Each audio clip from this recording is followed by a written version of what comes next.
Welcome to Pax Europiana, the podcast about peace and prosperity here from Budapest in the sunset.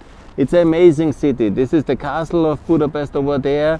This really at the river city, because different than Vienna, it's directly divided by the Danube, and of course it's a fantastic place. This is the most famous building of Central Europe, I think, the Parliament Square of Hungary. It's one of the most impressive buildings. It was built in the same time when Vienna Central was built, and it's very beautiful, obviously, and I really like it. This is a castle of this beautiful city, and you see this beautiful river connecting Austria and Hungary, and of course also Serbia and Romania and Bulgaria, this beautiful European stream. And along this stream there were so many populists in power. Sebastian Kurz copying Trump, and Babis, of course that's not at the Danube directly, but there was also then Fico in Slovakia, that beautiful country over there. And he is gone. He has a big fight now again against this American Defense Treaty of Slovakia, but he lost that one as well. So there is only, I think, two of them left.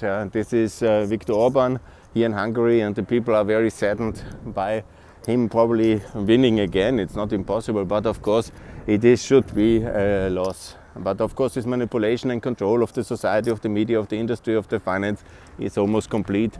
And it's no longer a full democracy, and it's one of the saddest cases in European politics in the last 10 years. And the second one, of course, is Vucic in Serbia. And these are the big problems we have in Europe, and we have to find a way to make sure that at least all the voters in Serbia and in Hungary know that we are all very much against it, no matter which political party or which economic philosophy or which line we follow in other political fields. I'm on the center right, yeah. I'm economic liberal, a conservative, yeah. But you know, these are people who work against NATO, against their own defense alliance. These are people who are working against Europe.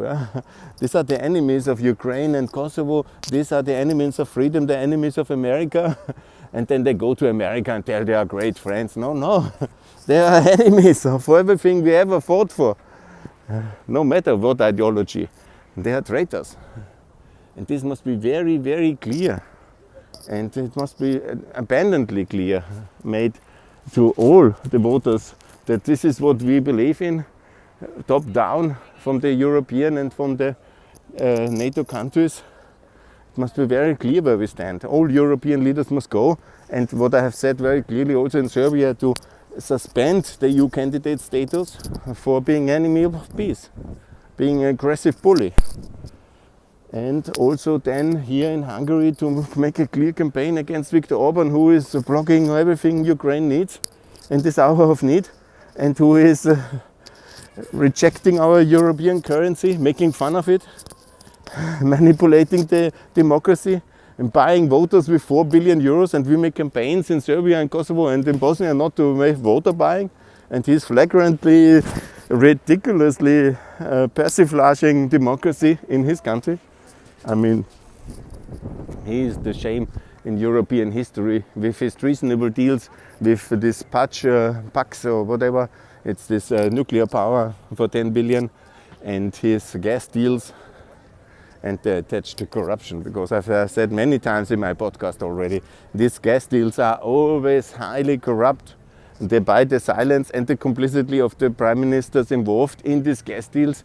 They buy it with direct payments via Switzerland in Zug. And that's of course a fact, a tragic fact, yeah. And now he closed even this 56 museum for the Budapest Revolution against the communists. Yeah. And in all these heroes, from Rákosi to Kossuth, to Istvan, to the Hungarians in 56 against the communists, to also Androssy, Viktor Orban could, with some claim to fame, put his monument here up as well until of 2000, because he really did a lot in bringing down the communism and so on, and he was first prime minister so long, and he really could, and I was optimistic he would. But he has chosen the dark side. He went dark. He went to Putin. And that's obviously inexcusable. And I certainly will never feel, man, you can buy some Hungarian voters and you can maybe get back again, but I will never forgive it, that's for sure. Now I will upload all this and come back later. More to come, and let's fight for democracy and for our values. Even when we're just individuals, we can and we have to do that. So far from here. More to come. Bye.